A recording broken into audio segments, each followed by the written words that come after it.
Hello literature connoisseurs. Let's begin chapter 3 of Nicolae.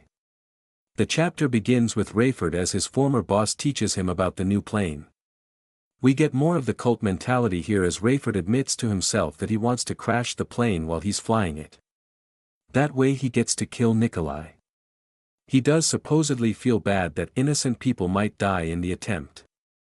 Especially his wife, since he's unable to fly without her, for some reason.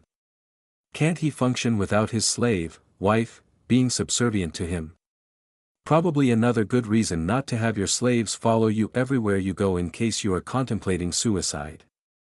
So murder, suicide, are all things the Bible forbids, but how quickly it can all be ignored on a whim. Even their imaginary friend, who supposedly created these absolutes, can toss them as they see fit. It's like these so-called absolutes are merely subjective. Especially when Christians regard those rules, that their imaginary friend created to be absolute, yet they themselves disregard them at the drop of a hat.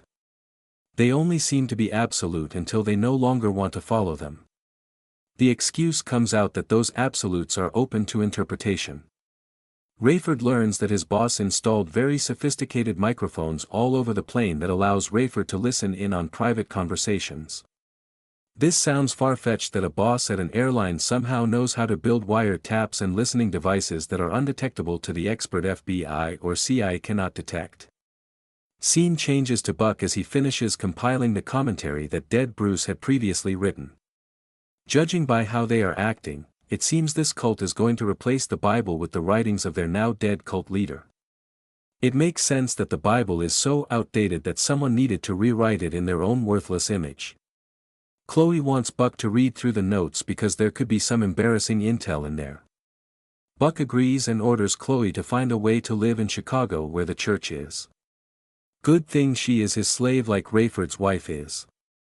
He also orders her to steal a car from the church from any of the dead parishioners that parked there and died. Thou shalt not steal. Doesn't apply to Christians. What do you think, that was an absolute or something? Chloe then says she is going to get someone she knows to make an illegal cell phone for her. Buck orders her to get 5 of them. Chloe objects, but Buck holds firm with his orders.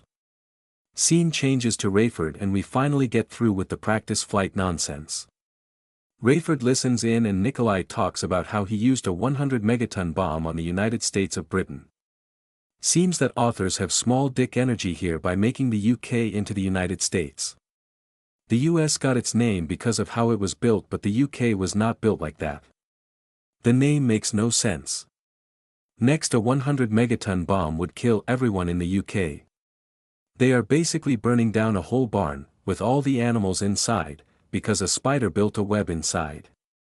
Rayford also learns that Chicago will be attacked next. Why? No one knows, and there doesn't seem to be any real value in destroying it.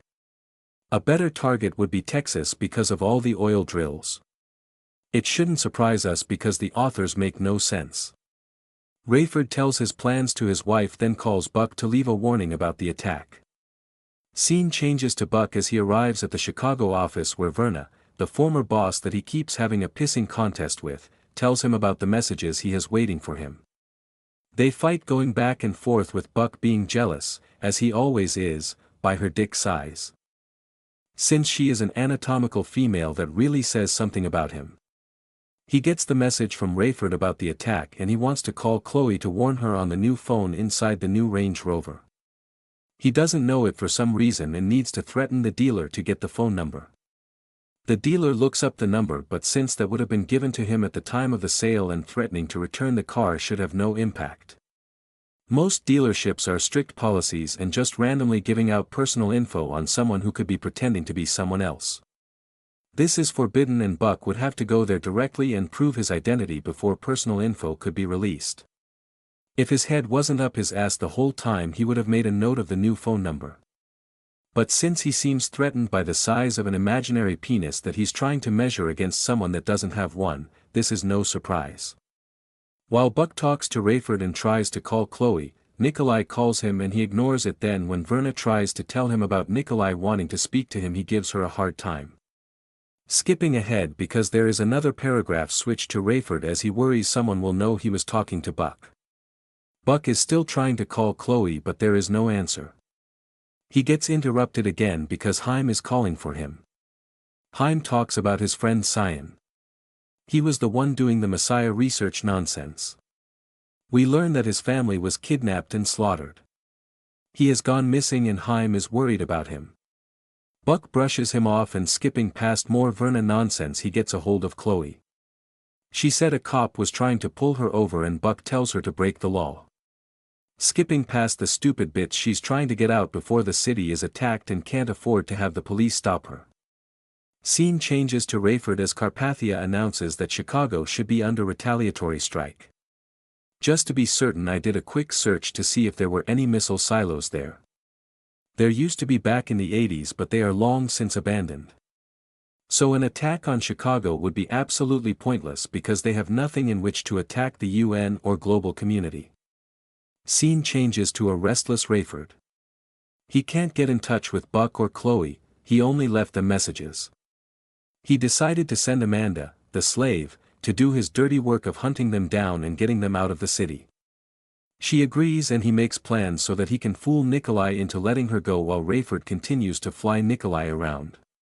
At least he is finally unhooking her from his hip.